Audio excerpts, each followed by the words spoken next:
नहमदुहु व नुसल्ली अला रसूलिहिल करीम अम्मा बाद औज़ु बिल्लाहि मिनश शैतानिर रजीम बिस्मिल्लाहिर रहमानिर रहीम रब्बि इश्रह ली सदरी व यस्सिर ली अमरी वहलुल उक़दतम मिन लिसानी यफ़क़हू क़ौली सदक़ल्लाहुल अज़ीम। बिस्मिल्लाहिर्रहमानिर्रहीम। अज़ीज़ तलबा तालबात, मोहतरम साथिया कराम और न्यू नॉलेज अकेडमी के नाज़रीन, अस्सलामु अलैकुम वरहमतुल्लाहि वबरकातुहू।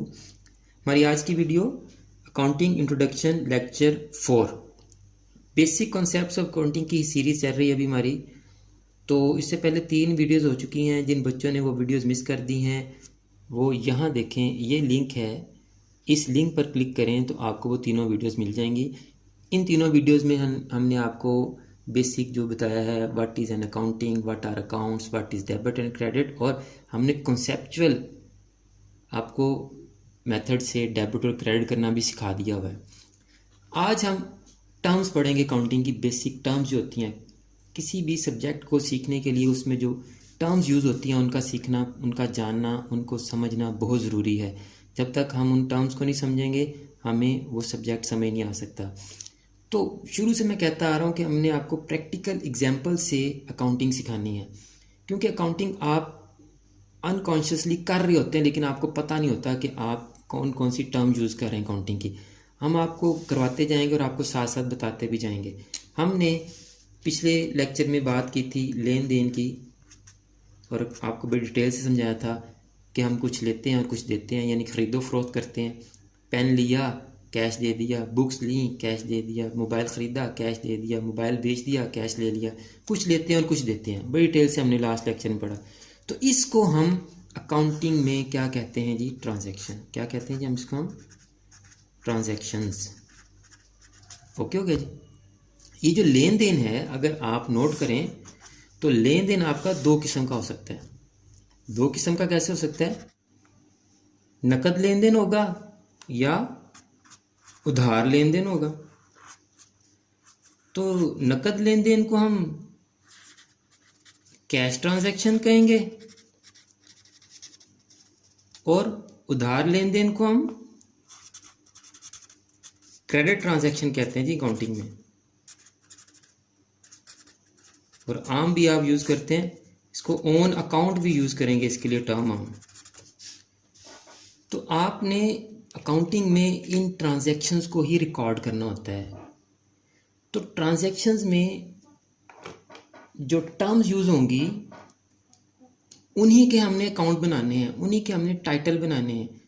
तो इसलिए ये जो टर्म्स आपको सिखा रहे हैं इसमें हम आपको बताएंगे कि अगर ये ट्रांजैक्शन होती है तो इसमें से ये वाला अकाउंट जो है हम इसको रिकॉर्ड करेंगे, क्योंकि इंटरनेशनल अकाउंटिंग स्टैंडर्ड्स में लिखा हुआ है कि ये हो तो हमने टाइटल ये बनाना है, ये हो तो टाइटल हमने ये बनाना है। हम अपनी मर्ज़ी का टाइटल नहीं बना सकते।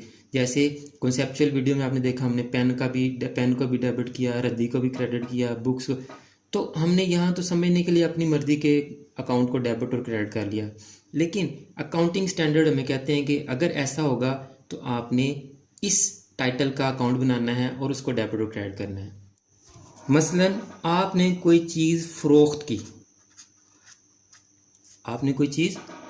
की, तो अकाउंटिंग हमें कहती है कि उसके लिए हम जो टर्म या जो टाइटल यूज़ करेंगे वो यूज़ करेंगे सेल्स का। तो हम उसको क्या लिखेंगे? सेल्स। सेल भी नहीं लिखेंगे, सेल्स लिखेंगे। जिस तरह हमने देखा था कि ट्रांजैक्शन आपकी नकद भी हो सकती थी और उधार भी, इसी तरह आपकी जो फ़रोख्त है वो नकद फ़रोख्त भी हो सकती है और उधार फ़रोख्त भी हो सकती है। नकद फ़रोख्त को हम क्या लिखेंगे?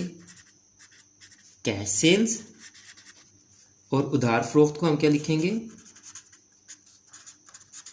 Credit sales. अब यहाँ मुझे एक बात बताएं, आपकी शॉप है, एक शख्स आया, उसने आपको पैसे दिए और चीज़ ले गया। आपको उसका नाम लिखने की ज़रूरत है, लिखना तो दूर, आपको उसका नाम जानने की भी ज़रूरत है। आपको क्या लगे कौन है, पैसे दिए, चीज़ ले गया। लेकिन एक और शख्स आया आपके पास, आप जानते हैं, गुज़रते हुए देखते हैं उसको, इधर ही आता जाता है, इसी मोहल्ले का है। वो आया, उसने कहा कि आप मुझे ये चीज़ दे दें, मैं आपको कल पैसे दे दूँगा। अब आप उसको चीज़ दे देंगे? जाओ चले जाओ। अगर आप उधार चीज़ देना चाहते हैं उसको तो आप उससे पूछगिछ करेंगे, उससे पूछेंगे यार आपका नाम क्या है, देखा तो मैंने आपको है लेकिन मैं आपके नाम से वाकिफ़ नहीं हूँ। अब आप नाम क्यों पूछ रहे हैं भला? अब आप उसका नाम लिखेंगे। क्यों लिखेंगे? कि आपने इससे पैसे लेने हैं। तो हमने पढ़ा था क्रेडिट जो ट्रांजैक्शन होती है उसको हम ऑन अकाउंट भी कहते हैं। खाता आया शॉपकीपर याद, उसने खाते बनाए होते हैं। खाते नकद वालों के नहीं वो बनाता, जो उधार लेके जाते हैं उनके खाते बनाता है, उनके ही नाम लिखता है। तो आपके पास भी जो शख्स आया चीज़ लेकर पैसे देने का वादा करके जाएगा तो आप उस शख्स का नाम लिखेंगे। तो यहाँ ये समझ आई कि जैसे ही उधार फरोख्त होगी, क्रेडिट सेल होगी, तो एक नाम आएगा उसमें। कस्टमर है, उसको कस्टमर लिख लेते हैं, मिस्टर ABC भी हो सकता है, कस्टमर। अब इस कस्टमर का हमने नाम क्यों लिखा? इसको पैसे देने हैं या इससे पैसे लेने हैं? जी, इससे पैसे लेने हैं। क्यों लेने हैं? कि इसको हमने चीज़ें फ़रोख्त की हैं, चीज़ें दी हैं, तो इससे पैसे लेने हैं, इससे हमने रकम वसूल करनी है इससे।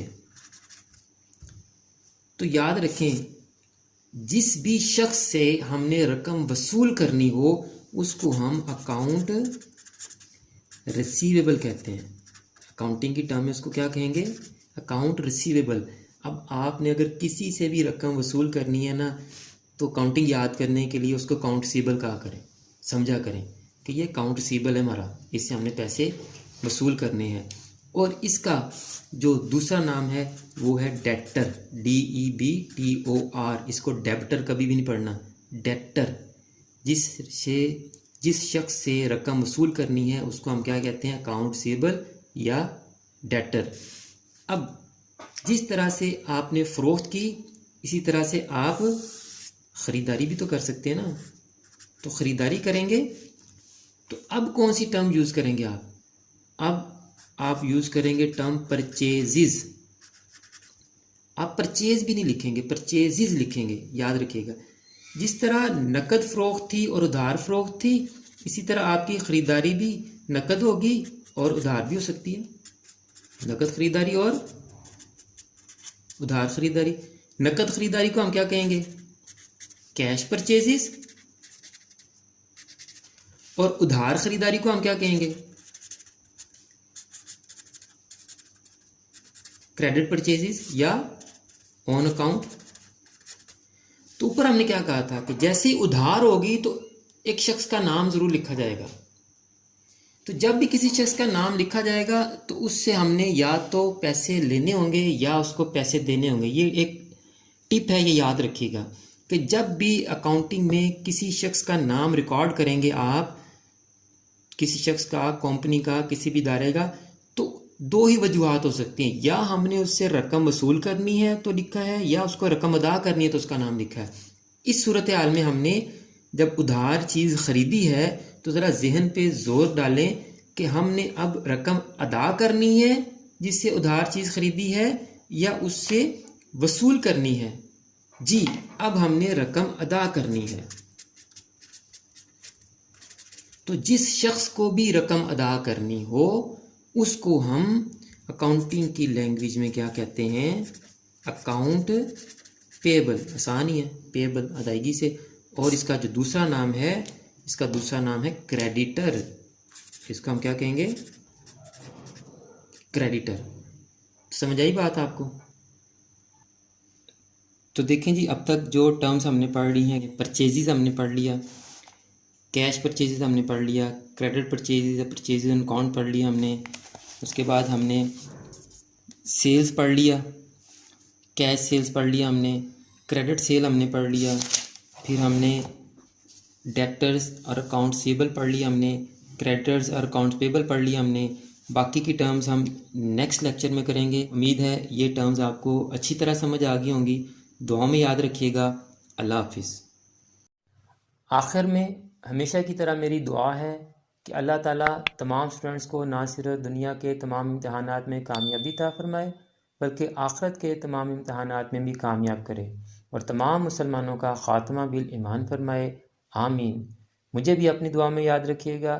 तो अगली वीडियो तक के लिए फ़ी अमानिल्लाह।